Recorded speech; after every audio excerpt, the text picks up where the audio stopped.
அந்த first day shooting அனுபவம் வந்து எப்படி இருந்துச்சு சார்? முதல் நாள் ஏன்னா அப்பாவை பற்றி நாங்கள் வந்து ஒரு மிலிட்ரி கேம்பஸ்குள்ளே போகிற மாதிரியே இருக்கும். ஸோ அந்த ஃபர்ஸ்ட் டே ஷூட்டிங் உங்களுக்கு எப்படி சார் இருந்துச்சு? இல்லை அப்பா கிட்ட திட்டு வாங்கினீங்களா, இல்லை அப்ரிஷியேட் பண்ணாரா? இல்லை, அதான் நீங்கள் சொன்ன மாதிரி இதுக்கு நான் ஒரு பதில் சொல்லிடுறேன். அதாவது வம்பு பண்ணி நான் நடிக்கணும் அப்படின்னு ஒரு முடிவுக்கு வந்துட்டார். வேற வழி இல்லை, மிஸ்ஸஸ் சொல்லிட்டாங்க.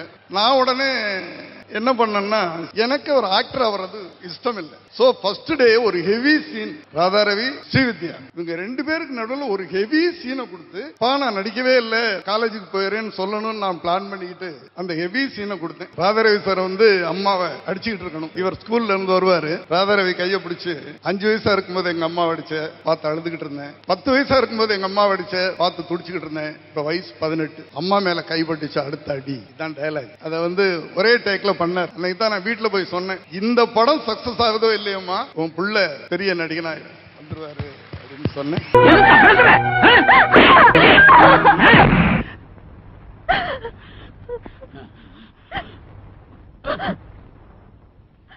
மிஸ்டர் மேத்தா, அப்பனைய பேர் சொல்லி கூப்பிடுற. நான் 5 வயசா இருக்கும்போது எங்க அம்மா வடிச்சேன், பார்த்து அழுதுகிட்டு இருந்தேன். 10 வயசா இருக்கும்போது எங்க அம்மா வடிச்சேன், பார்த்து துடிச்சுக்கிட்டு இருந்தேன். இப்ப எனக்கு வயசு 18.